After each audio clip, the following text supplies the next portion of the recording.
நிலையான புகழுக்குரிய தூய்மை மிகு நற்கருணைக்கு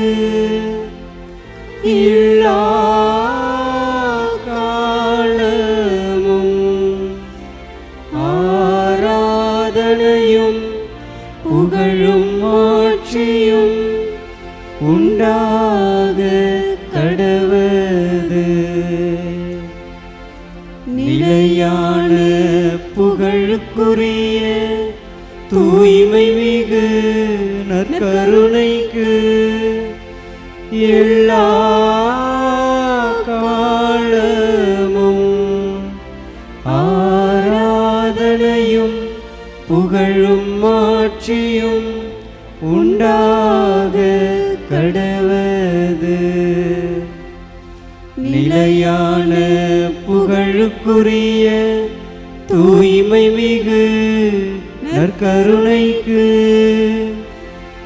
எல்லா காலமும் ஆராதனையும் புகழும் ஆட்சியும் உண்டாக கடவது.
இயேசுவில்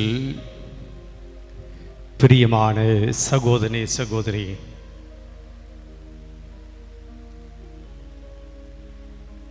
இந்த மாதத்தினுடைய இறுதி செவ்வாய்க்கிழமையில் பாலவாக்கும் கடற்கரை புனித அந்தோனியாருடைய இந்த தெய்வீகமான திருத்தலத்தில் ஆண்டவர் இயேசுனுடைய நற்கருணை பிரசனத்தில் நாம் ஒன்று கூடி வந்திருக்கிறோம். இந்த மாதம் முழுவதுமாக ஆண்டவர் நம்மை மிக அற்புதமாய் வழிநடத்தி பாதுகாத்து பராமரித்து இந்த நிமிடம் வரையிலும் நமக்கும் நம்முடைய குடும்பத்தாருக்கும் எவ்விதமான ஆபத்துக்களும் விபத்துக்களும் நோய் நோக்காடுகளும் இன்றி பாதுகாத்து பராமரித்து வந்த தெய்வத்தை நாம் நன்றியோடு நினைவு கூறுவோம். புனித வாரத்தில் நாம் இருக்கிறோம். உங்கள் விண்ணக தந்தை தூயவர், உங்களுடைய விண்ணக தந்தை தூயவராய் இருப்பது போல நீங்களும் தூயவராய் இருங்கள் என்று ஆண்டவர் இயேசு நமக்கு சொல்லி இருக்கிறார். புனித வாரம் நாம் நம்மை தூய்மைப்படுத்திக் கொள்கிற வாரம். இந்த புனித நாட்கள் நம்மை தூய்மைப்படுத்திக் கொள்கிற நாட்கள். தூயவராம் ஆண்டவர் நம்முடைய மத்தியிலே இருக்கிறார். விண்ணகத்திலே மூப்பர்களும் வானத்துதர்களும் 24 மணி நேரம் இவரைத்தான் தூயவர் தூயவர் தூயவர் என்று பாடிக்கொண்டிருக்கிறார்கள். அப்பேற்பட்ட தூய பரிசுத்த கடவுள் நமக்கு முன்பாக இருக்கிறார். இந்த பரிசுத்த வாரத்தில், இந்த புனித வாரத்தில் நாம் அதற்கு முன்பாக வந்திருக்கிறோம். ஆண்டவரை கரத்தில் நம்மை முழுமையாய் ஒப்பு கொடுத்து ஆண்டவரை நாம் புகழ்வோம். நாம் திருப்பாடல் 95 இப்படியாக வாசிக்கிறோம். விவிலியம் இருக்கிறவர்கள் எடுத்துக்கொள்ளுங்கள். திருப்பாடல் 95 இறை வார்த்தைகள் 1 முதல் 3 மற்றும் 6 முதல் 7 வாசிப்போம். திருப்பாடல் 95 1 முதல். வாருங்கள், ஆண்டவரை புகழ்ந்து பாடுங்கள். திருப்பாடல் ஆசிரியர் அழைக்கிறார். எதற்காக அழைக்கிறார்? ஆண்டவரை புகழ்ந்து பாடுவதற்காக அழைக்கிறார். வாருங்கள், ஆண்டவரை புகழ்ந்து பாடுங்கள். நமது மீட்பின் பாறையை போற்றி ஆர்ப்பரியுங்கள். நன்றியுடன் அவர் திருமுன் செல்வோம். பிரியமான இந்த மாதம் முழுவதுமாக இந்த தெய்வம் நமக்கு செய்த அனைத்து நன்மைகளுக்காக நன்றியுடன் அவர் திருமுன் செல்வோம். நாம் ஆண்டவருக்கு முன்பாக வந்திருக்கிறோம்.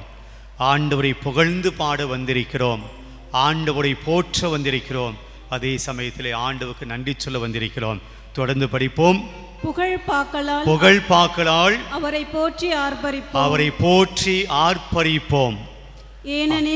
ஏனெனில் ஆண்டவர் மாண்புமிகு இறைவன், மாட்சிக்குரிய இறைவன், மாண்புக்குரிய இறைவன், மகிமைக்குரிய இறைவன். தொடர்ந்து தெய்வங்கள் அனைத்திற்கும் மேலான பேரரசு. பிரியமானவர்கள், உங்களுக்கு முன்பாக எனக்கு முன்பாக இருக்கக்கூடிய கடவுள் இந்த உலகத்திலே தெய்வம் என்று வணங்கி கொண்டிருக்கிற மற்றவர்கள் வணங்கி கொண்டிருக்கிற அனைத்து தெய்வங்களை விட மேலானவர்.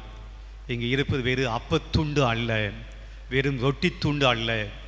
நான் வாழ்கிறேன், நீங்களும் வாழ்வீர்கள் என்று சொன்ன கடவுள். என் சதையை உண்டு என் இரத்தத்தை குடிப்பவன் ஒருபோதும் சாகான் என்று சொன்ன கடவுள். அப்பேற்பட்ட தெய்வம் இது நம்முடைய மத்தியிலே இருக்கிறார். தெய்வங்கள் அனைத்துக்கும் பேரரசர். 6வது வசனம். 6வது, வாருங்கள், தாழ்பணிந்து அவரை தொழுவோம். நம்மை உருவாக்கி ஆண்டவர் முன் முழந்தாளிடுவோம். ஏன்னா நாம் ஏன் அவருக்கு முன்பாக முழந்தாளிட வேண்டும்? ஏன் அவரை நாம் தொழ வேண்டும்? 7வது வசனம். அவரே நம் கடவுள். இவர்தான் நம்முடைய கடவுள். ஆக நாம் அவரால் படைக்கப்பட்ட மக்கள். நாம் அவருடைய மேய்ச்சலின் மக்கள். நாம் அவர் பேணி காக்கும் ஆடுகள். இன்று நீங்கள் அவருடைய குரலுக்கு செவி கொடுத்தால் எத்துணை நலம். பெரிய மாடி எழுந்து நிற்பாம். நாம் அவரால் படைக்கப்பட்ட மக்கள். இன்றைய முதல் வாசகத்தில் ஆண்டவர் எஸ்ஐயா இறைவாக்கின் வழியாக சொல்லுகிறார், நீ என்னுடைய பார்வையில் விலை மதிப்புள்ளவன், என்னுடைய பார்வையில் நீ பேறு பெற்றவன். அவரே நம்மை படைத்த கடவுள். ஆக இன்றைக்கு வாருங்கள், ஆண்டவரை புகழ்ந்து பாடுங்கள் என்று தாவீது அழைத்திருக்கிறார். மீட்பின் பாறையை போற்றி புகழுங்கள் என்று சொல்லி அழைத்திருக்கிறார். இறைவன் செய்த நன்மைகளையெல்லாம் நினைத்து அவருக்கு நன்றி சொல்ல வேண்டும் என்று அழைத்திருக்கிறார். ஆக ஆண்டவரை நாம் பாடுவோம். ஆண்டவரை பாடுகிற போது இன்னும் அதிகமாய் ஆசீர்வாதங்களை பெற்றுக்கொள்கிறோம். பெரியமானவர்களே, ஆண்டவரை பாடுகிற போது நமக்குள்ளே மகிழ்ச்சி வருகிறது. ஆண்டவரை பாடுகிறவர், புகழ்ந்து பாடுகிறவர்களை ஆண்டவர் மேன்மைப்படுத்துகிறார், மகிழ்ச்சி படுத்துகிறார், சந்தோஷப்படுத்துகிறார். அவங்களுக்குள்ளே ஒரு ஆனந்தம் வருகிறது, அவங்களுக்குள்ளே பெரும் மகிழ்ச்சி வருகிறது. அது கலைமான் நீரோடையே ஆர்வமாய் தேடி செல்வது போல. ஜெபம் என்பது என்ன? அது ஒரு அனுபவம், எக்ஸ்பீரியன்ஸ். பல சமயத்தில் ஜெபம் என்பது நாம் பழக்க வழக்கமாக மாற்றி வைத்திருக்கிறோம். எப்படி பழக்க வழக்கம்? டெய்லி எக்ஸசைஸ் போவது ஒரு பழக்க வழக்கம், டெய்லி ஒரு உடற்பயிற்சி செய்வது, டெய்லி ஒரு வாக்கியம் போகிறது, அது பழக்க வழக்கம், பயிற்சி. Prayer is not exercise. 6 மணிக்கெல்லாம் ஜெபம் பண்ணோம், இந்த டைம் அதை ஜெபம் பண்ணோம். Prayer is not exercise, the prayer is experience. அது ஒரு அனுபவம். எப்படி அனுபவம்? கலைமான் நீரோடியை தேடி செல்வது போல, ஆர்வமாய் தேடி செல்வது போல ஜெபம் செய்கிறவர்கள் அப்படியாகத்தானே வர வேண்டும். ஆர்வமாய் தேடி செல்ல வேண்டும். ஆர்வமாய் நாடி வர வேண்டும். விருப்போடு அல்ல, ஒரு கடமைக்காக அல்ல, ஒரு பழக்க வழக்கத்துக்காக அல்ல, ஒரு நேரத்தை கழிப்பதற்காக அல்ல. கலைமான் ஆர்வத்தோடு தண்ணீரை தேடிச் செல்வது போல, தாகமாய் இருக்கிறவன் தண்ணீரை தேடிச் செல்வது போல, பிரியமானவர்களே, நமக்குள்ளே பல தாகத்தோடு வந்திருக்கிறான். நாம் ஆண்டவரை அனுபவிப்போம். ஆண்டவரை அனுபவித்து சொல்லுவோம், ஆண்டவரை உம்மை புகழ்கிறோம், உம்மை ஆராதிக்கிறோம், உம்மை மகிமைப்படுத்துகிறோம், உம்மை போற்றுகிறோம், உம்மை ஆராதிக்கிறோம், உம்மை வணங்குகிறோம் என்று சொல்லி இந்த பாடல் வழியாக நான் பாடும்போது இந்த பாடலை நான் பாடி ஆண்டவரை துதிப்போம்.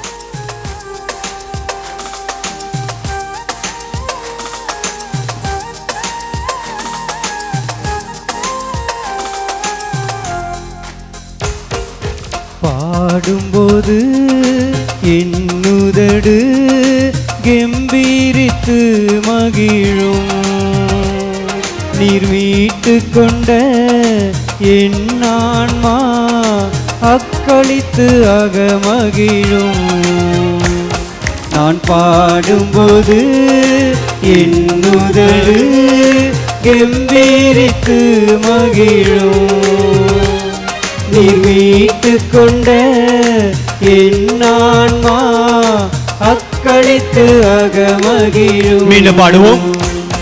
நான் பாடும்போது என்னுதடு கெம்பீரித்து மகிழும், நீர் மீட்டு கொண்ட என் ஆன்மா அக்களித்து அகமகிழும். பாடல் வரிகள் உங்களுக்கு இருக்கின்றன. நாம் மௌனமாக இருப்பதற்காக வரவில்லை. இன்னைக்கு சங்கீதக்காரன் சொல்கிறான், வாருங்கள், ஆண்டவரை போற்றுங்கள், ஆண்டவரை பெருமைப்படுத்துங்கள், ஆண்டவருக்கு மகிமை செய்யுங்கள், ஆண்டவரை வணங்குங்கள். வாய் மூடி இருப்பதற்காக நாம் ஆலயத்துக்கு வரவில்லை. நமக்கு முன்பாக இருக்கக்கூடிய ஆண்டவர் நம்மை போற்றுவதற்குண்டான வாயை கொடுத்திருக்கிறார், அவரை போற்றுவதற்குண்டான நாவை கொடுத்திருக்கிறார், அவரை போற்றுவதற்குண்டான அறிவை கொடுத்திருக்கிறார், நல்ல மனதை கொடுத்திருக்கிறார். ஆண்டவருக்கு முன்பாக மௌனமாக இருப்பது நாம் இறந்தவர்களுக்கு சமம். நம்முடைய ஆன்மா இறந்து போய் இருக்கிறது. ஆண்டவரை புகழாதவர்கள் இறந்து போனது சமம் என்று விவிலியம் சொல்லுகிறது. எனவே பாடலை சேர்ந்து பாடுவோம். நான் பாடுவேன், நான் துதிப்பேன், இரவு பகல் என் நேரமும். நான் பாடுவேன், நான் துதிப்பேன், இரவு பகல் என் நேரமும். துதியால் என் நாவு நிறைந்து இருப்பதாக, துதியால் என் நாவு நிறைந்து இருப்பதாக. நாள்தோறும் உம்மை துதிப்பேன், நம்பிக்கையோடு துதிப்பேன். சேர்ந்து பாடுவோம். நாள்தோறும் உம்மை துதிப்பேன், நம்பிக்கையோடு துதிப்பேன். நம்பிக்கையோடு துதிப்போம். நாள்தோறும் உம்மை துதிப்பேன், நம்பிக்கையோடு துதிப்பேன். நான் பாடும்போது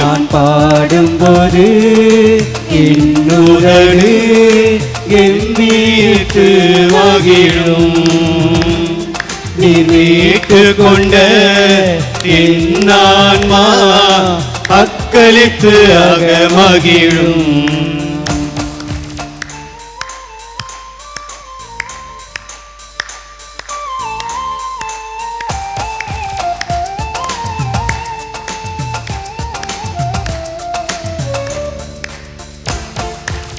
எப்போதும் நான் தேடும் கண்மலை நீர்தானே, எப்போதும் நான் தேடும் கண்மலை நீர்தானே. புகலிடமும் காப்பகமும் எல்லாமும் நீர்தானே, என் புகழிடமும் காப்பகமும் எல்லாமும் நீதானே. நாள்தோறும் உம்மை துதிப்பேன். Praise the Lord. நம்பிக்கையோடு துதிப்பேன். துதிப்போம், ஆண்டவரை துதிப்போம், வாய் திறந்து துதிப்போம். இயேசுவை துதிக்கிறோம், இயேசுவை ஆராதிக்கிறோம், இயேசுவை மகிமைப்படுத்துகிறோம். துதிப்போம், துதிப்போம். நாள்தோறும் உம்மை துதிப்பேன், நம்பிக்கையோடு துதிப்பேன். நான் பாடும்போது என்னுதடு கண்ணீரித்து மகிழும். நீ மீட்டு கொண்ட என் ஆன்மா அக்களித்து அகமகிழும். நான் கருவையில் இருக்கிற போது கர்த்தர் என்னை பராமரித்தீர். குறைவின்றி குழந்தையாக வெளிநீர் கொண்டு வந்தேன். நாம் கருவில் இருக்கிற போதே ஆண்டவர் நம்மை தேர்ந்தெடுத்தார், நம்மை பெயர் சொல்லி அழைத்திருக்கிறார். இந்த உலகத்திலே வாழ நமக்கு கிருபையை தந்திருக்கிறார். நமக்கு உயிர் கொடுத்து இந்த உலகத்தை கொடுத்து வாழ்நாட்களை கொடுத்த ஆண்டவரை நாம் போற்றி பாடுவோம். கருவறையில் இருக்கும்போது கர்த்தர் என்னை பராமரித்தீர். நான் கருவறையில் இருக்கும்போது கர்த்தர் என்னை பராமரித்தீர். குறைவின்றி குழந்தையாக வெளியே நீ கொண்டு வந்தீர். ஒரு குறைவின்றி குழந்தையாக வெளியே நீ கொண்டு வந்தீர். நாள்தோறும் உம்மை துதிப்பேன், நம்பிக்கையோடு துதிப்பேன். நாள்தோறும் உம்மை துதிப்பேன், நம்பிக்கையோடு துதிப்பேன். நான் பாடும்போது என்னுதடு கண்ணீரித்து மகிழும். மீட்டு கொண்ட என் ஆன்மா அக்களித்து அகமகிழும். என்னுடைய இளமை முதல் இந்த நாள் வரை என்னை பாதுகாத்த ஆண்டவர் இவர்தான். நான் செல்கிற போது வருகிற போது போகிற பாதையிலே செல்கிற பாதையிலே என்னை பாதுகாத்து வந்த தெய்வம் இந்த தெய்வம் தான். நம்மை பாதுகாக்கிற பராமரிக்கிற இந்த தெய்வத்தை நாம் பாடுவோம். இளமை முதல் இதுவரையில் நீரே என் எதிர்காலம். என் இளமை முதல் இதுவரையில் நீரே என் எதிர்காலம். நீதானே என் தலைவர், நோக்கமும் நம்பிக்கையும். நீதானே என் தலைவர், நோக்கமும் நம்பிக்கையும். நாள்தோறும் உம்மை துதிப்பேன், நம்பிக்கையோடு துதிப்பேன். பாடிக்கொண்டே இருப்போம். நாள்தோறும் உம்மை துதிப்பேன். எல்லாம் துதிப்போம், ஆண்டவரை போற்றுவோம். வாய் திறந்து சொல்லுவோம், ஆண்டவரே நான் உம்மை துதிக்கிறேன், நான் உம்மை போற்றுகிறேன், நான் உம்மை புகழ்கிறேன்.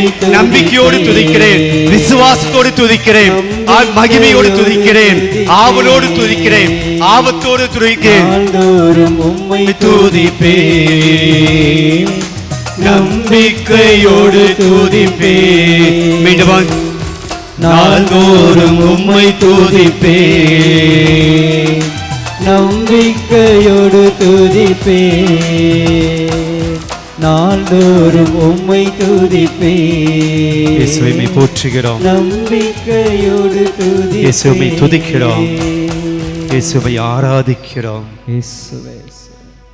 Praise the Lord. Praise the Lord. Praise the Lord. Praise the Lord. Praise the Lord. Praise the Lord. இயேசுவுக்கே புகழ், இயேசுவுக்கே புகழ், இயேசுவுக்கே புகழ், இயேசுவுக்கே புகழ், இயேசுவுக்கே புகழ், இயேசுவுக்கே புகழ், இயேசுவுக்கே நன்றி, இயேசுவுக்கே நன்றி, இயேசுவுக்கே நன்றி, இயேசுவுக்கே நன்றி, இயேசுவுக்கே நன்றி. இயேசுவுக்கே நன்றி. அமர்வோம்.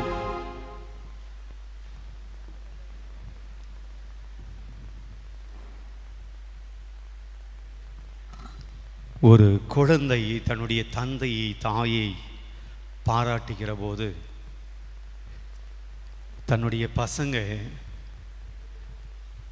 தகப்பனை தாயை பாராட்டுகிற போது, போற்றுகிற போது, பெருமையாக சொல்கிற போது, எந்த தந்தைக்கும் அது மகிழ்ச்சி, எந்த தாய்க்கும் ஒரு ஆனந்தம். தன்னுடைய பிள்ளைகள் தன்னை புகழ்ந்து பாடுகிற போது தேவனும் சந்தோஷப்படுகிறார். Praise the Lord, praise the Lord.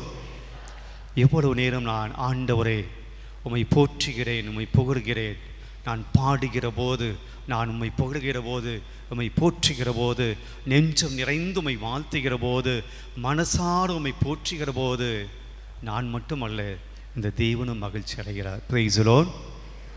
தன்னுடைய பசங்க ஆண்டவரை புகழ்கிற போது, இந்த விண்ணகத்தில் இருக்கக்கூடிய வானதூதர்கள் எவ்வாறு ஆண்டவரை புகழ்கிறார்களோ அதுபோல இந்த மண்ணகத்திலிருந்து நாம் புகழ்கிற போது இந்த தேவன் நம்மையும் ஆசீர்வதிக்கிறார்.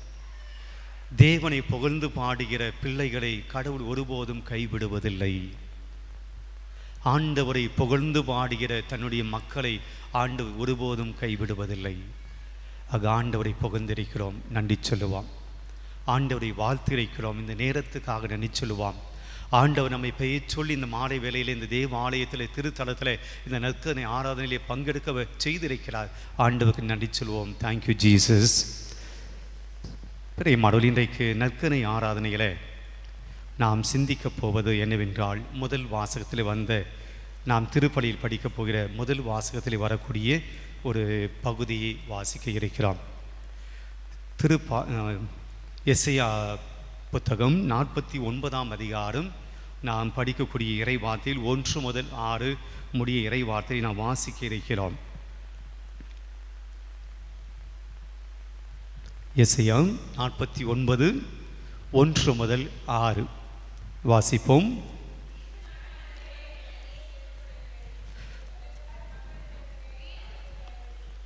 தீவு நாட்டினர் எனக்கு செவி கொடுங்கள், தொலைவாழ் மக்களின் நீங்களே கவனியுங்கள். எசேயா இறைவாக்கினர் மக்களுக்கு சொல்லுகிறார், ஆங்காங்கே இருக்கக்கூடிய மக்களே, தீவு நாட்டினரே, இஸ்ராயல் மக்களே, தொலைவாழ் மக்களே, எல்லாரும் கவனியுங்க, செவி சாயுங்கள். You must listen. இன்றைக்கி நமக்கு லிசன் பண்ணுறது கிடையாது. கடவுளுடைய வார்த்தைக்கும் லிசன் பண்ணுவதில்லை, கடவுளுடைய செய்திக்கும் செவி மடுப்பதில்லை, நல்ல காரியங்களுக்கும் நல்ல விஷயங்களுக்கு செவி மடுப்பதில்லை. எசேயா இறைவாக்கினர் சொல்லும், லிசன். கடவுள் உன்னோடு பேச போகிறார், யூ மஸ்ட் லிசன். கடவுளுடைய வார்த்தை உனக்கு சொல்லப்படுகின்றன, காது கொடுத்து கேள். பல சமயத்தில் ஆலயத்தில் நாம் அதை செய்வது கிடையாது. நம்முடைய உடம்பு தான் இங்கே இருக்கும், நம்முடைய கவனம் எல்லாம் எப்போட இங்கே இல்லை பொழுகுதே. இல்லை, நான் கேள்வி கேட்க அமைதியாக என்ன அர்த்தம்? நம்முடைய உடம்பு தான் இங்கே இருக்குது. பல சமயத்தில் நம்முடைய எண்ணம் எல்லாம் வெளியே இருக்குது, வேறு இடத்துல இருக்குது. ஆண்டவருடைய காரியங்களை நினைக்காமல் இருக்குது, ஆண்டவருடைய வார்த்தைகள் நினைக்காமல் இருக்குது. பெரியமானவர்களே, எசேயா சொல்கிறார், listen the word of God. கடவுள் உங்களோட பேசுகிறார்.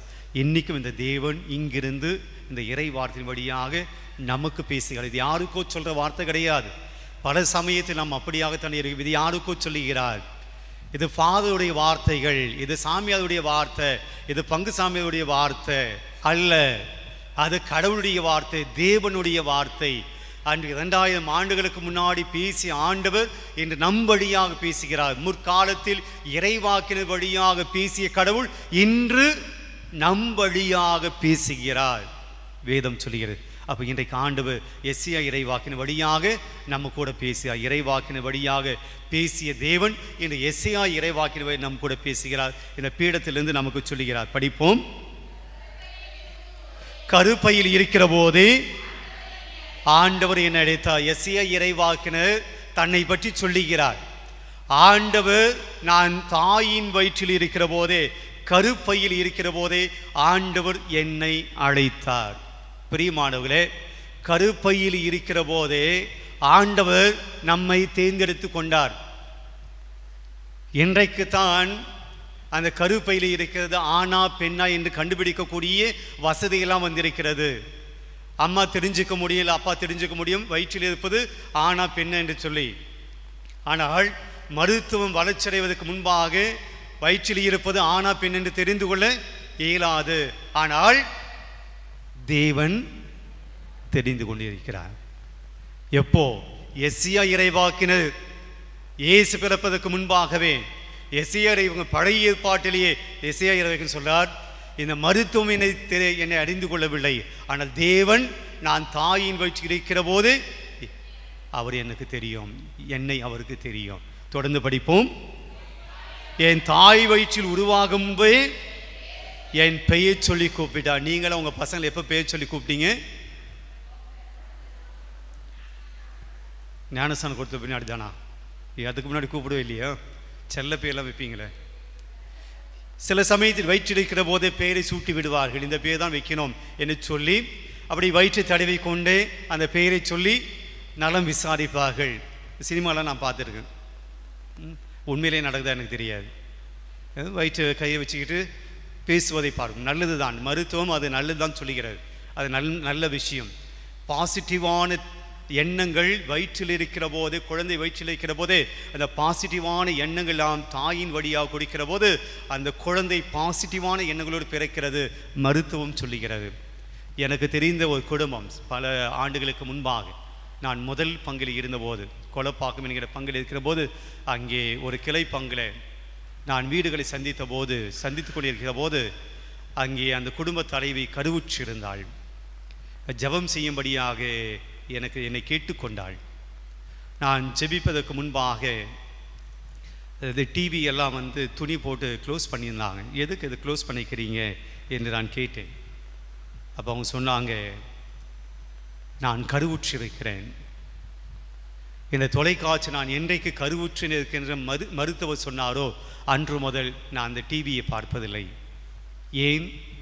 ஏனென்றால் அதில் பார்க்கக்கூடிய, நான் டிவியை பார்க்கிற போது அதில் வரக்கூடிய அழுகை, அதில் வரக்கூடிய சோகம், அதில் வரக்கூடிய கவலை, அதில் வரக்கூடிய விஷயங்கள் எல்லாம் என்னை தாக்கும். என்னை தாக்கிய பின்பு அது என் குழந்தையை தாக்கும். எனவே நான் அதை பார்ப்பதில்லை. அங்கே ஒரு நர்ஸ், செவிலியர், நர்சிங் வேலை செய்யக்கூடிய அவங்களுக்கு தெரிந்திருக்கிறது என் சிந்தனைகள் என் குழந்தைக்கு போகும், அதை நான் பார்க்குறதில்ல அப்படின்னாங்க. பெரியமாலை மருத்துவம் அதை தான் சொல்லுகிறது. ஆனால் குழந்தை வெளியே வந்த பின்பு நமக்கு அந்த குழந்தையை பற்றி தெரிகிறோம், பெயர் சொல்லி அழைக்கிறோம்.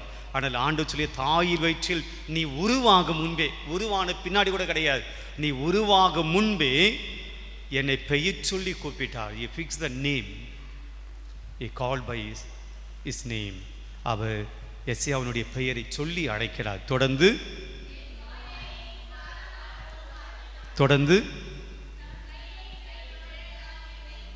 தன்னுடைய கையின் நிழலால் என்னை பாதுகாத்தார். அவருடைய நிழல் எனக்கு கிடைச்சது. நான் வெயிலில் படாதபடி அவருடைய நிழல் எனக்கு கிடைத்தது. கையின் நிழலால் என்னை பாதுகாத்தார். என்னை படபடுக்கும் அம்பு ஆக்கினார். அம்பார துணியால் என்னை மறைத்து கொண்டார். பிரியமானவர்களே, நாம் வாசிக்கிறோம் எஸ்ஐயா 43 4வது வசனம். எஸ்ஐயா 43 4வது வசனம். என் பார்வையில் நீ விலையேற பெற்றவன். ஆண்டவர் சொல்றார், என் பார்வையில் நீ விலையேற பெற்றவன். தொடர்ந்து மதிப்பு மிக்கவன், நான் உன்மேல் அன்பு கூறுகிறேன். ஆண்டவர் சொல்றார், நீ மதிப்பு மிக்கவன், மதிப்பு மிக்கவள், என் பார்வையில் நீ பெரியவன், என் பார்வையில் நீ விலையேற பெற்றவன். தொடர்ந்து எஸ்ஐயா 43 1வது வசனம். யாக்கோபே, உன்னை படைத்தவரும் இஸ்ராயேல் உன்னை உருவாக்கியவருமான ஆண்டவர் இப்போது இவ்வாறு கூறுகிறார், அஞ்சாதே, நான் உன்னை மீட்டு கொண்டேன், உன் பெயரை சொல்லி உன்னை அழைத்தேன், நீ எனக்குரியவன்டா, நீ எனக்குரியவள், நீ எனக்கு சொந்தமானவன். You are my son, you are my daughter, I am your God, you are my child. நீ எனக்கு சொந்தமானவன். தொடர்ந்து இன்றைய வாசகத்தில் நாம் வாசிக்கிறோம். எசையா 46 49 5வது வசனம். 49 5வது வசனம். கருப்பையில் இருந்தே ஆண்டவர் என்னை ஊழியனாக உருவாக்கினார். கருப்பையில் இருக்கிற போதே ஆண்டவனை ஊழியனாக உருவாக்கினார். ஆண்டவர் பார்வையில் நான் மதிப்பு பெற்றவன், என் கடவுளுடைய நாட்டு. அப்போ இந்த எல்லா வசனமும், நான் படித்த எல்லா வசனமும் என்ன சொல்லுது? இன்னைக்கு ஒரு செய்தி நமக்கு சொல்லுது. நாம் எல்லாம் ஆண்டவருடைய பார்வையில் விலையேற பெற்றவர்கள், ஆண்டவருடைய பார்வையில் மதிப்பு மிக்கவர்கள், ஆண்டவருடைய பார்வையில் நாம் சிறந்தவர்கள். ஆண்டவர் தாயின் வயிற்றில் இருக்கிற போதே நம்மை தேர்ந்தெடுத்தார். நாம் உருவாகும் முன்பே நம்மை பெயர் சொல்லி அழைத்தார். பிரியமானவர்களே, இன்றைய செய்தியில் ஆண்டவர் முதல் செய்தியாக நமக்கு கொடுப்பது, எசையாவை மட்டும் தாயின் வயிற்றில் தேர்ந்தெடுக்கலை, எசையாவை மட்டும் தாயின் வயிற்றில் இருக்கிற போதே பெயர் சொல்லி கூப்பிடலை, எசையாவை மட்டும் தாயின் வயிற்றில் இருக்கிற போதே நீ உருவாகும் முன்பே நான் உன்னை பெயர் சொல்லி அழைத்துன்னு சொல்லலை. நீங்களும் கூட நானும் கூட தாயின் வயிற்றில் இருக்கிற போதே பெயர் சொல்லி அழைக்கப்பட்டோம். பிரியமானவர்களே, மருத்துவம் இப்படியாக சொல்லிகள் எல்லாம் பெரியவர்கள் தான். நமக்கு தெரியும், ஒரு தாயும் தந்தையும் ஒரு கணவனும் மனைவியும் ஒன்றிணைகிற போது குழந்தை பிறக்கிறது. நமக்கு தெரியும், ஒரு குழந்தை பிறக்கிற போது என்ன நடக்கிறது என்றால், தந்தையினுடைய அணுவில் இருந்து பல கோடி அணுக்கள் தாயினுடைய கருவறை முட்டைக்குள் செல்கின்றன. ஒரு அணு மட்டுமல்ல, நூற்றுக்கணக்கான லட்சக்கணக்கான அணுக்கள் போகின்றன. அந்த லட்சக்கணக்கான அணுக்கள் எல்லாமே குழந்தையாக மாறுவதில்லை, எல்லாமே குழந்தையாக மாறுவதில்லை. அந்த லட்சக்கணக்கான அணுக்களிலே ஒரே ஒரு அணு மட்டும்தான் குழந்தையாக மாறுகிறது. அதுதான் நீங்களும் நானும். என்னோடு பயணித்த பல அணுக்கள் குழந்தையாக மாறல. என்னோடு சேர்ந்த பல அணுக்கள் அவை வீணாக போயின. ஒரே ஒன்று தான் குழந்தையாக மாறுகிறது. சிந்திச்சு பாருங்க, ஏன் நான் அந்த குழந்தையாக, அந்த அணுவாக நான் இருக்க வேண்டும்? லட்சக்கணக்கான அணுக்களிலே சிதறி போன, வேஸ்டாகி போன அணுக்களாக நான் இல்லாமல் நான் இந்த உலகத்தில் பிறந்திருக்கிறேன் என்றால் அது நாம் செஞ்ச பாக்கியமா? நாம் செஞ்ச பாக்கியமா? அல்ல. கடவுள் அந்த லட்சக்கணக்கான அணுக்களிலே உங்களை தேர்ந்தெடுத்திருக்கிறார், என்னை தேர்ந்தெடுக்கிறார். Praise the Lord, praise the Lord. அப்போ தாய் வயிற்றிலே நான் உருவாக முன்பே ஆண்டவர் நம்மை யார் தேர்ந்தெடுத்தது? நம்மை யார் தேர்ந்தெடுத்தது? ஆண்டவர் தேர்ந்தெடுக்கிறார். எசேயா இறைவாக்கினர் மட்டும் இல்லை, இந்த உலகத்திலே அந்த அணுதான் குழந்தையாக பிறக்க வேண்டும், அந்த அணுதான் நீயாக பிறக்க வேண்டும், அந்த அணுதான் நானாக பிறக்க வேண்டும் என்பது யாருடைய திட்டமாக இருக்கிறது? கடவுளுடைய திட்டம். நான் உருவாகும் முன்பே கடவுள் என்னை பெயர் சொல்லி அழைத்தார். பிரியமானவர்களே, அப்போ கடவுளுடைய பார்வையில் நீ விலை மதிப்புள்ளவன், நீ விலையேற பெற்றவன். You have values. கடவுள் உன்னை ரொம்ப பொக்கிஷமாக வளர்த்திருக்கிறார். நாம் தொடக்க நூலில் பார்க்கிறோம்.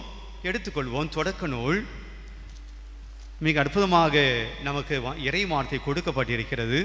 1ஆம் அதிகாரம் 11வது வசனம் 12வது வசனத்தை படிப்போம். அப்பொழுது கடவுள் புற்பூண்டுகளையும் விதை தரும் செடிகளையும் கனி தரும் பழமரங்களையும் அந்தந்த இனத்தின்படியே நிலம் விளைவிக்கட்டும். பாருங்க, அந்த வசனமும் முக்கியமானது. எதெல்லாம் புற்பூண்டுகள், விதைகள், கனி தரும் செடிகள், பழமரங்கள் எல்லாம் அந்தந்த இனத்தின்படி யார் விளைவிக்கணும்? நிலம் விளைவிக்கட்டும். நிலத்தை கடவுள் படைச்சாரு, அந்த நிலம் தான் இவை அனைத்தையும் உருவாக்க வேண்டும். அப்போ இந்த உலகத்தில் இருக்கிற மரம், செடி, கொடியெல்லாம் நிலம்தான் உருவாக்கியது. அந்த நிலத்தை யார் படைச்சது? கடவுள். அதான் முன்னாடி வசனம் 10வது வசனம். நிலத்தை ஆண்டவர் உருவாக்கினார், அந்த நிலத்தின் கிட்ட இன்சார்ஜ் கொடுக்கிறார். நிலமானது இந்த உலகத்தில் இருக்கக்கூடிய புற்பூண்டுகள், செடிகள், மரங்கள் எல்லாவற்றையும் நிலம் விளைவிக்கட்டும். 20ஆம் வசனத்தை எடுத்துங்க. அப்பொழுது கடவுள் திரளான உயிரினங்களை தண்ணீர் தோற்றுவிப்பதாக.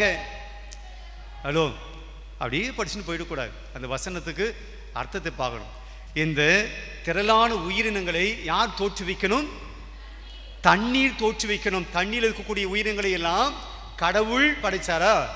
இல்லை, தண்ணியை தான் படைச்சார். ஆனால் தண்ணிக்குள் இருக்கிறதெல்லாம் யார் தோற்றுவிக்கணும்? தண்ணீர் தோற்றுவிக்க வேண்டும். 24ஆம் வசனம். அப்பொழுது கடவுள் கால்நடைகள், ஊர்வன, காட்டு விலங்குகள் ஆகியவற்றை இனத்தின்படி நிலம் தோற்றுவிப்பதாக. இந்த நிலத்தில் இருக்கக்கூடிய கால்நடைகள், ஊர்வன எல்லாம் யார் தோற்றுவிக்க வேண்டும்? நிலம் தோற்றுவிக்க வேண்டும். அப்போ கடவுள் நிலத்தை படைக்கிறார், தண்ணீரை படைக்கிறார், ஒளியை படைக்கிறார். படைச்சிட்டு மீதியெல்லாம் நீ தான் பண்ணணும். நிலம் தோற்றுவீங்க, தண்ணீர் தோற்றுவீங்க, உங்களுக்குள்ளிருந்து அது வரணும் என்று கொடுக்கிறார். 26ஆவது வசனம். அப்போது கடவுள் மானிடரை நம் உருவிலும் நம் சாயலிலும் உண்டாக்குவோம். ஓகே, அப்படியே வாங்க. 27ஆவது வசனம். கடவுள் தம் உருவில் மானிடரை படைத்தார். கடவுள் உருவிலேயே அவர்களை படைத்தார். நம்ம நிலத்தின் கீழே கொடுக்கல. நிலம் மனிதனை படைக்கட்டும், தண்ணீர் மனிதனை படைக்கட்டும், இந்த பூமி தண்ணீரை படைக்கட்டும் அப்படின்னு சொல்லி தண்ணீர் படைக்கவோ நிலம் நம்மை படைக்கவோ விட்டுவிடல. நம்ம யார் படைச்சது? இந்த உலகத்தில் இருக்க மீன் தண்ணீர் படைச்சது. இந்த உலகத்தில் இருக்க மரத்தை நிலம் படைத்தது. இந்த உலகத்தில் இருக்கக்கூடிய புற்பூண்டுகளை எல்லாம் நிலம் படைத்தது. ஆனால் மனிதனை மட்டும் நிலம் படைக்கல, தண்ணீர் படைக்கல. மனிதனை மட்டும் ஆண்டவர் படைக்கிறார். அதுவும் நம் சாயலாக படைச்ச. பிரியமானவர்களே, நீங்கள் கடவுளுடைய சாயல், நான் கடவுளுடைய சாயல். கடவுள் நம்மை பெயர் சொல்லி படைத்திருக்கிறார். கடவுள் விலை மதிப்பில்லாத ஒரு வாழ்க்கை நமக்கு கொடுத்திருக்கிறார். செய்திக்கு வருவோம். எத்தனை பேர் நம்முடைய வாழ்க்கையை நாம் மகிழ்ச்சியோடு இல்லாமல் வாழ்ந்து கொண்டிருக்கிறோம். நம்மை நாமே அவமானத்துக்கு உள்ளாக்கி கொண்டிருக்கிறோம். we are not happy. நம்முடைய வாழ்க்கையை சந்தோஷமாக வாழாமல் ஏதோ சின்ன சின்ன பிரச்சனைகளில் நாம் நம்முடைய வாழ்க்கையை இழந்து கொண்டிருக்கிறோம், மகிழ்ச்சியை தொலைத்து கொண்டிருக்கிறோம்.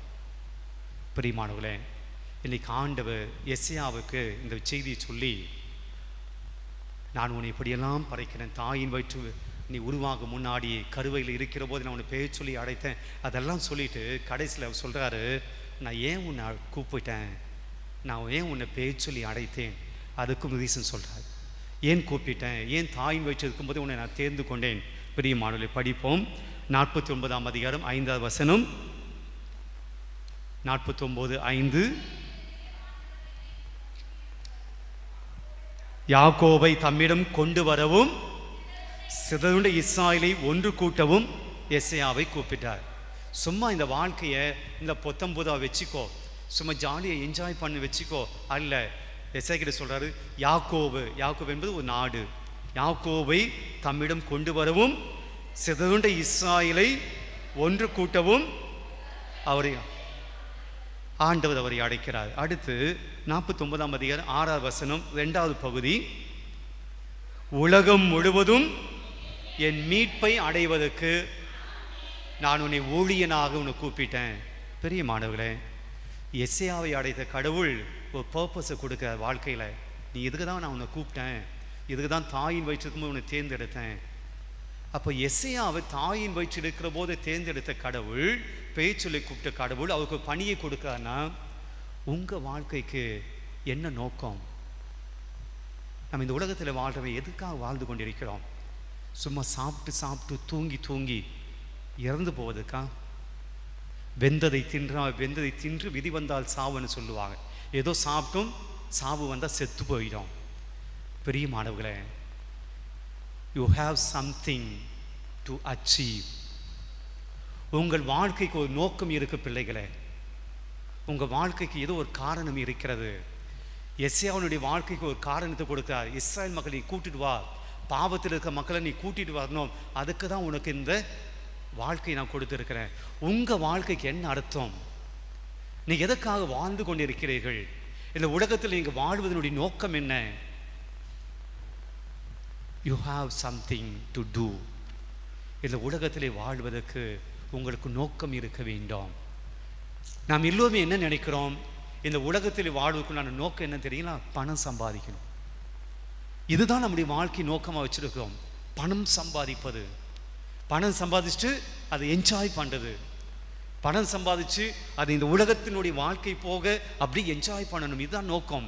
நம்முடைய பிள்ளைகளுக்கு என்ன சொல்லிக் கொடுக்குறோம்? நல்ல படி படி படி. ஏன்? நல்ல வேலைக்கு போகணும். நல்ல வேலைக்கு ஏன் போகணும்? நல்ல சம்பாதிக்கணும். நல்ல சம்பாதிச்சு என்ன பண்ணும்? என்ஜாய் பண்ணணும். பிரியமான வாழ்க்கையினுடைய நோக்கம் இது மட்டுமல்ல. அது நோக்கமே இருக்கக்கூடாதுன்னு சொல்லலை. But that is the aim of life கிடையாது. That is the goal of life கிடையாது. சாப்பிடுவது மனுஷனுடைய இதுவா? மனிதன் அப்பத்தினால் மட்டும் வாழ்வது இல்லை. சாத்தான் இயேசுகிட்ட வந்து சொல்லுது, இந்த கல்லை அப்பமாக மாற்றி சாப்பிடுன்னு சொல்லுது. இயேசு பசியாக இருக்கிறாரு.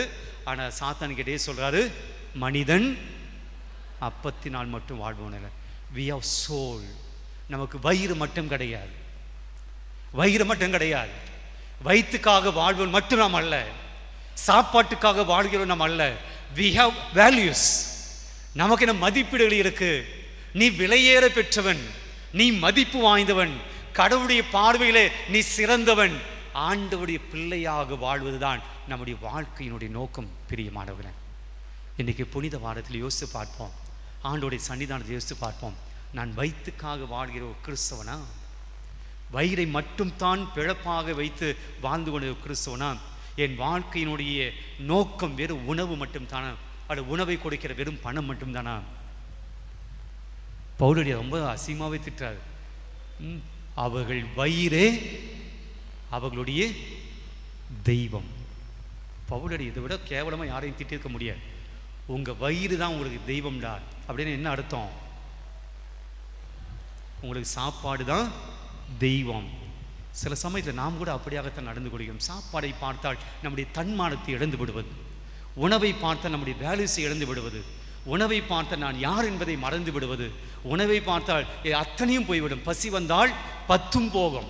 அந்த 10ல் இருக்கக்கூடிய எல்லாமே வேல்யூஸ். அந்த 10 எல்லாம் மதிக்கக்கூடிய விஷயங்கள். மானம், தன்மானம், அன்பு எல்லாமே போயிடும் பசி வந்தால்.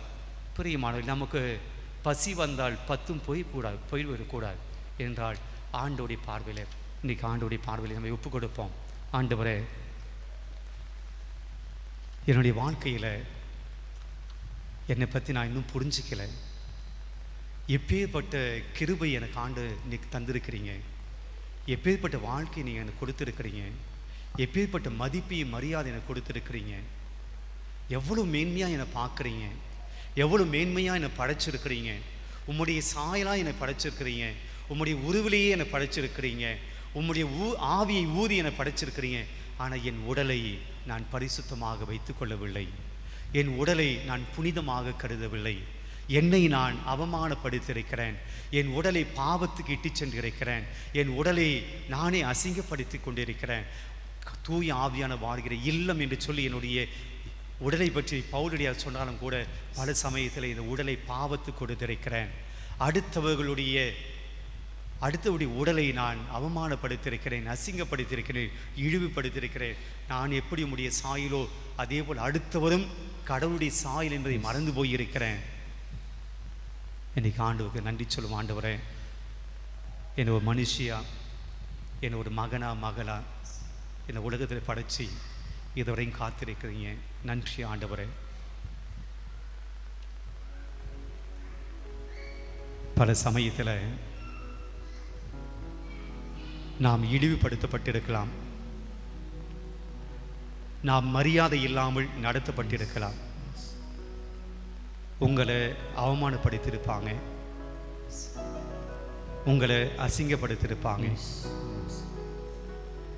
உங்களை கேவலப்படுத்தியிருப்பாங்க, உங்களை புறக்கணிச்சிருப்பாங்க, உங்களை நிராகரிச்சிருப்பாங்க. எல்லாருக்கும் முன்னாடி நீங்கள் தலை குனிந்து போகும்படி உங்களை கேவலப்படுத்தியிருப்பாங்க. ஏன் சில சமயத்தில் உங்கள் கணவரே உங்களை அவமானப்படுத்தியிருக்கலாம், கேவலப்படுத்தியிருக்கலாம். உங்கள் மனைவி உங்களை அசிங்கப்படுத்தியிருக்கலாம், அவமானப்படுத்தியிருக்கலாம். உங்களுடைய பிள்ளைகள் கூட உங்களை மதிக்காமல் போயிருக்கலாம், உங்களுக்கு மதிப்பு தராமல் இருந்திருக்கலாம். இந்த உலகம் எல்லாரும் உங்களை புறக்கணித்தாலும் இந்த தேவன் சொல்கிறார், என் பார்வையில் நீ விலையேற பெற்றவன். ஆமென். என் மகனே மகளே, என் பார்வையில் நீ ரொம்ப மதிப்பு வாய்ந்தவன், மதிப்பு வாய்ந்தவள். என் பார்வையில் உனக்கு மரியாதை உண்டு. ஆமென். என் பார்வையில் உனக்கு மகத்துவம் உண்டு. ஆமென். என் பார்வையில் நீ ரொம்ப நல்லவன். ஆமென். என்னுடைய பார்வையில் நீ ரொம்ப நல்லவன். எஸ். என்னுடைய பார்வையில் நீ ஆசீர்வதிக்கப்பட்டவன். என்னுடைய பார்வையில் நீ மரியாதைக்குரியவன். இந்த உலகம் உன்னை தூற்றிருக்கலாம், இந்த உலகம் உன்னை அவமானப்படுத்தியிருக்கலாம், இந்த உலகம் உன்னை அசிங்கப்படுத்தியிருக்கலாம், இந்த உலகம் உன்னை இழிவாக பேசியிருக்கலாம், இந்த உலகம் உன்னை கேவலமாக பேசியிருக்கலாம், இந்த உலகம் உன்னை அசிங்கமாக திட்டியிருக்கலாம், அவமானப்படுத்தியிருக்கலாம், தலை குனிய வைத்திருக்கலாம், ஒதுக்கி இருக்கலாம், நிராகரித்திருக்கலாம், புறக்கணித்திருக்கலாம். ஆனால் தேவன் சொல்கிறார், என் மகனே மகளே, நான் உன்னை பெயர் சொல்லி அழைத்தவன், என் உருவலை உன்னை படைத்திருக்கிறவன், நீ விலையேற பெற்றவன், நீ எனக்குரியவன், நீ எனக்குரியவள், கலங்காதே, அஞ்சாதே. அந்த தேவன்கிட்ட நம்ம ஒப்படைப்போம். ஆண்டவரே, நீங்க போதும் ஆண்டவரே, நீங்க எனக்கு இருந்தா போதும் ஆண்டவரே.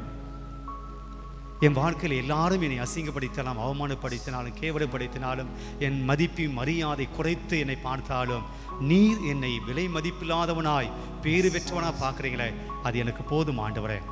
நீங்கள் இல்லாமல் என் வாழ்க்கையில் ஒன்றும் கிடையாது. நீங்கள் இருந்தால் எனக்கு எல்லாம் சுகம்தான். உம்மை அல்லாமல் எனக்கு யார் உண்டு?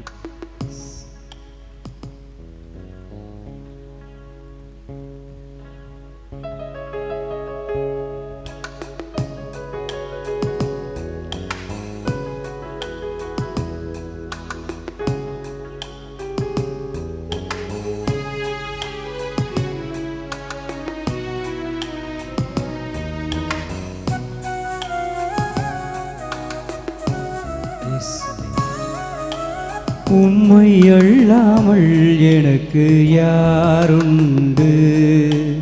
உம்மை அல்லாமல் எனக்கு யாருண்டு? உம்மை அல்லாமல் எனக்கு யாருண்டு? உம்மை அல்லாமல் எனக்கு யாருண்டு? என் இயேசையா, அல்லேலூயா, என் இயேசையா, அல்லேலூயா. சேர்ந்து என் இயேசையா, அல்லேலூயா, என் இயேசையா, அல்லேலூயா. உம்மை அல்லாமல் எனக்கு யாருண்டு? உம்மை அல்லாமல் எனக்கு யாருண்டு? பிரியமானே, பல சமயத்தில் எனக்குன்னு யாருமே கிடையாது, என்னை புரிந்து கொள்ள யாரும் இல்லை, என்னை ஏற்றுக்கொள்ள யாரும் இல்லை, எல்லோரும் என்னை அவமானப்படுத்துகிறார்கள், எல்லோரும் என்னை ஏளன பேச்சு பேசுறாங்க, எல்லோரும் என்னை அருவருக்கிறாங்க, எல்லோரும் தலை குனியும்படியாக என்னை அருவருக்கிறாங்க, இல்லாது பொல்லாது பேசி என்னை அவமானப்படுத்துறாங்க என்று நாம் உடைந்து போய் இருக்கிறோம்.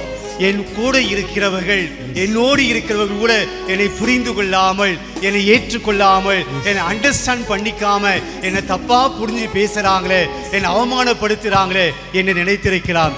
ஆனால் இந்த ஆண்டவர் சொல்கிறார், என் பார்வையில் நீ விலையேற பெற்றவன், என் பார்வையில் நீ மதிப்பு வாய்ந்தவன், என் பார்வையில் நீ எனக்கு மிக முக்கியமானவன், நீ எனக்கு உரியவன், நீ எனக்கு உரியவள். ஆண்டவருக்கு நன்றி சொல்வோம். ஆண்டவரே, இன்பத்திலும் நீ என்னோடு இருங்க, என் துன்பத்திலும் என்னோடு இருங்க. என் கஷ்டம் வருகிற போது எல்லாம் என்னை விட்டு ஓடி போயிட்டாங்க, எனக்கு துன்பம் வருகிற போது எல்லாம் என்னை விட்டு விட்டு போயிட்டாங்க. ஆனால் நீர் மட்டும்தான் என் துன்பத்திலும் என்னோடு இருக்கக்கூடிய கடவுள். எனவே ஆண்டவரை போற்றி பாடுவோம். இன்பத்திலும் நீரே,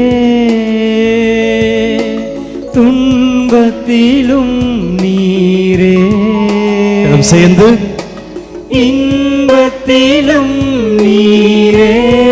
வாய் திறந்து பாடுவோம். துன்பத்திலும் நீரே, எவ்வேளையும் ஐயா நீதானே, எவ்வேளையும் ஐயா நீதானே. உம்மை அல்லாமல் எனக்கு யாருண்டு, உம்மை அல்லாமல் எனக்கு யாருண்டு, உம்மை அல்லாமல் எனக்கு யாருண்டு, உம்மை அல்லாமல் எனக்கு யாருண்டு.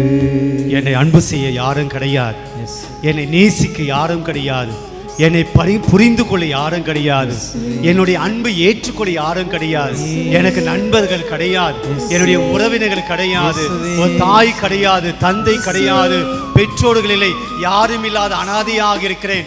எல்லோரும் ஒன்றாக இருந்தாலும் கூட, ஒரே வீட்டிலே இருந்தாலும் கூட என்னை புரிந்து கொள்கிறவர் யாரும் இல்லையே, என்னை அன்பு செய்பவர் யாரும் இல்லையே, என் மீது அக்கறை செலுத்துவர் யாரும் இல்லையே, என் கண்ணீரை புரிந்து கொள்ள யாரும் இல்லையே, என் கஷ்டத்தை புரிந்து கொள்ள யாரும் இல்லையே, என் மன வேதனையை புரிந்து கொள்ள யாரும் இல்லையே, என்னை துக்கப்படுகிற கஷ்டப்படுகிற என்னுடைய மகனே மகளே, இது ஆண்டவர் சொல்கிறார், நான் இருக்கிறேன். என் பார்வையில் நீ வெளியேற பெற்றவன், என் பார்வையில் நீ மிக முக்கியமானவன், நீ எனக்குரியவன், நீ எனக்குரியவன் என சொல்லுகிறார். நன்றியோடு பாடுவோம். என் சிநேகமும் நீரே, என் ஆசையும் நீரே, என் சிநேகமும் நீரே, என் ஆசையும் நீரே, என் எல்லாமே ஐயா நீதானே, என் எல்லாமே ஐயா நீதானே. உம்மை அல்லாமல் எனக்கு யாருண்டு, உம்மை அல்லாமல் எனக்கு யாருண்டு, உம்மை அல்லாமல் எனக்கு யாருண்டு, உம்மை அல்லாமல் எனக்கு யாருண்டு. இந்த உலகத்திலே நான் வாழ்ந்து கொண்டிருக்க போது எனக்கு யாருமே இல்லை. இம்மையில இந்த உலகத்தில் யாருமே இல்லை. இந்த உலகத்துல எனக்கு யாரும் இல்லை, நண்பர்கள் இல்லை, என்னுடைய உறவுகள் இல்லை, எல்லாம் கைவிடப்பட்ட நிலையில நான் அனாதையாக இருக்கிறேன், ஆதரவற்று இருக்கிறேன், அன்பு இல்லாமல் இருக்கிறேன், உறவுகள் இல்லாமல் இருக்கிறேன் என்று வரிந்தே துக்கப்படுகிறேன். என்னுடைய மகனே மகளே, இந்த தேவன் சொல்கிறார், நான் இருக்கிறேன், நான் உன்னோடு இருக்கிறேன், உன்னை விட்டு விலகுவதில்லை, உன்னை கைவிடுவதில்லை, நான் உன்னுடைய அருகிலே இருக்கிறேன், உன்னோடு நடக்கிறேன், நான் உனக்கு முன்பாக இருக்கிறேன், உனக்கு பின்பாக இருக்கிறேன், உன்னுடைய வலது பக்கமாய் இருக்கிறேன், இடது பக்கமாய் இருக்கிறேன். நான் உன்னை கைவிட்ட கடவுள் அல்ல, என் கண்கள் உறங்குகிற கடவுள் அல்ல, எப்போது உன்னை பார்க்கிற கடவுளாக இருக்கிறேன். என் இம்மையிலும் நீரே, மறுமையில் நீரே, நம்முடைய தேவன் எப்போது நம்மோடு இருக்கிறார். பாடுவோம். இம்மையிலும் நீரே, வறுமையிலும் நீயே, இம்மையிலும் நீரே, மறுமையிலும் நீரே, என்னாலுமே ஐயா நீதானே, என்னாலுமே ஐயா நீதானே. உம்மை அல்லாமல் எனக்கு யாருண்டு, உம்மை அல்லாமல் எனக்கு யாருண்டு, உம்மை அல்லாமல். முழந்தால் படியிடுவோம். ஆண்டவருடைய பாதத்தில் முழந்தால் படியிலே சொல்வோம். ஆண்டவரே, எனக்கு யாரும் இல்லை, உம்மை விட்டால் எனக்கு யாரும் இல்லை.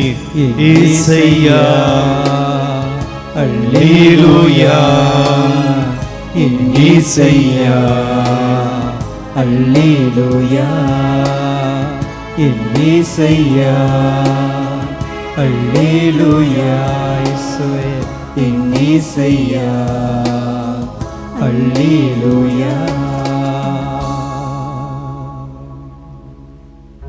இயேசுவே, இன்றைய முதல் வாசகத்தில் எசையா புத்தகத்தில் நீ சொன்னீரே, எசையாவை நான் தேர்ந்து கொண்டேன், தாயின் வயிற்றிருக்கிற போதே நான் பெயர் சொல்லி அழைத்தேன், நீ உருவாகும் முன்பே நான் உன்னை பெயர் சொல்லி அழைத்தேன்னு சொன்னீரேன். எசையாவை அன்பு செய்த தெய்வமே, எசையாவை தேர்ந்தெடுத்த தெய்வமே, எசையாவை நீ ஏற்றுக்கொண்ட தெய்வமே, இதோ நாங்கள் உம்முடைய பாதத்தில் வந்திருக்கிறோம். உமக்கு நன்றி சொல்கிறோம் ஆண்டவரே. இந்த வாழ்க்கைக்காக நன்றி சொல்கிறோம், நன்றி இயேசுவே. இந்த உயிருக்காக நன்றி சொல்கிறோம், நன்றி இயேசுவே. இந்த உடலுக்காக நன்றி சொல்கிறோம், நன்றி இயேசுவே. என்னுடைய வாழ்நாட்களை கொடுத்தமைக்காய் நன்றி நன்றி சொல்கிறோம், இயேசுவே. குடும்பத்தை கொடுத்தமைக்காய் நன்றி சொல்கிறோம், பிள்ளைகளை கொடுத்தமைக்காய் நன்றி சொல்கிறோம், இந்த வாழ்க்கையை கொடுத்தமைக்காய் நன்றி சொல்கிறோம், இந்த வாழ்க்கையில நாங்கள் பெற்றுக்கொண்ட எல்லா நன்மைகளுக்காக நன்றி சொல்கிறோம், நன்றி எல்லா ஆசீர்வாதங்களுக்காய் நன்றி சொல்கிறோம் ஆண்டவரே. எல்லாவற்றுக்கும் மேலாக எனக்குரியவன் எனக்குரியவன் என்று சொல்லி ஆண்டவரே எங்களை எல்லாம் ஏற்றுக்கொண்டீரே, அதற்காக நன்றி சொல்கிறோம் ஆண்டவரே. நாங்கள் பாவிகளாய் இருந்தாலும் எங்களை ஆசீர்வதிக்கிறீரே, அதற்காக நன்றி சொல்கிறோம் ஆண்டவரே. இதோ இந்த வேலையிலும் கூட எங்களை பெயர் சொல்லி அழைத்து வந்திருக்கிறே, எங்களை ஆசீர்வதித்துக் கொண்டிருக்கிற அன்பு தெய்வமே, எங்களை நேசிக்கிற அன்பு தெய்வமே, எங்களை அன்பு செய்கிற அன்பு தெய்வமே, உமக்கு நன்றி சொல்கிறோம் ஆண்டவரே. ஏதோ எங்களை உடைய வல்லமையில கடத்திலே ஒப்புக் கொடுக்கிறோம். இங்கே வந்திருக்கிற ஒவ்வொரு மகனையும் மகளையும் ஆசீர்வதியும், அவருடைய அவமானத்தை நீக்கும், அவருடைய கஷ்டங்களை போக்கும், அவருடைய நிந்தனைகளை அகற்றும். எந்தெந்த துன்பத்தோடு கவலையோடு கஷ்டத்தோடு வந்திருக்கிறார்களோ, கண்ணீரோடு வந்திருக்கிறார்களோ, மனவேதனையோடு வந்திருக்கிறார்களோ, மன பாரங்களோடு வந்திருக்கிறார்களோ, ஆண்டவரே ஏதோ அவரை தொடும் ஆண்டவரே, மகிழ்ச்சியை தாரும் ஆண்டவரே, அந்த உள்ளத்திலே நம்பிக்கை தாரும் ஆண்டவரே. நன்றி இயேசுவே, எங்களை ஆசீர்வதிப்பதற்காக நன்றி, எங்களுடைய குடும்பத்தை ஆசீர்வதிப்பதற்காக நன்றி ஆண்டவரே. நன்றி இயேசுவே, நன்றி தகப்பனே, நன்றி தகப்பனே. மாண்புய கீதம் பாடுவோம்.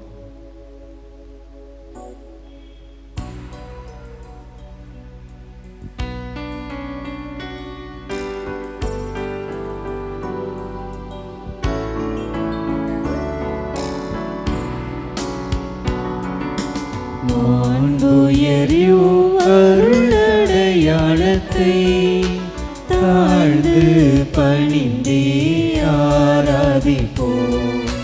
பழைய நியம முறைகள் அனைத்தும் இனி மறைந்து முடிவு பெறுக. புதிய நியம முறைகள் வருக. புலன்களாலே மனிதன் இதனை அறிய இயலா.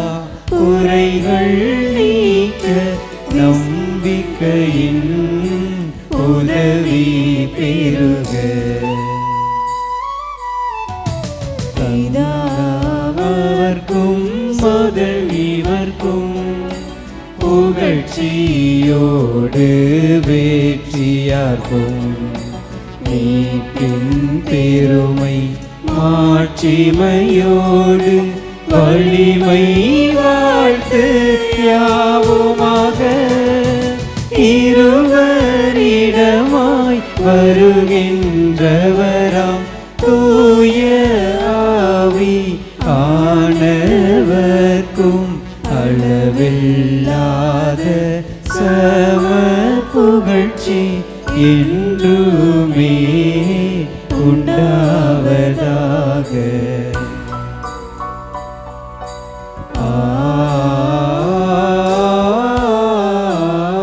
ஆமென். மன்றாடுவோமாக.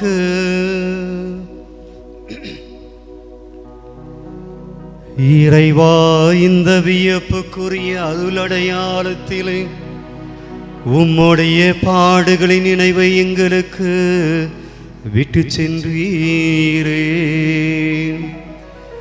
உம் திருவுட திருதத்தமாகியவற்றின் தூய மறைப்பொருளை வணங்கும் நாங்கள் உமது மீட்பின் பயனை இடைவிடாமல் துய்த்துணர்ந்து மகிழ அருள்வீராக. தந்தையாகிய இறைவனோடு தூயாவியாரின் ஒன்றேப்பில் இறைவனாய் என்றென்றும் வாழ்ந்து ஆட்சி செய்கின்ற உம்மை மன்றாடுகின்றோம்.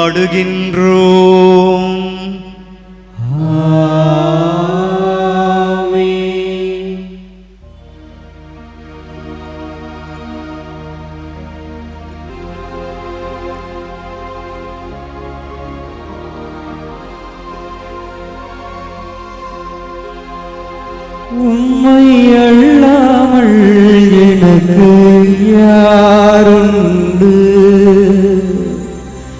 உம்மை அல்லாமல் எனக்கு யாருண்டு? உம்மை அல்லாமல் எனக்கு யாருண்டு? உம்மை அல்லாமல் எனக்கு யாருண்டு? என் இயேசையா, அல்லேலூயா. என் இயேசையா, அல்லேலூயா.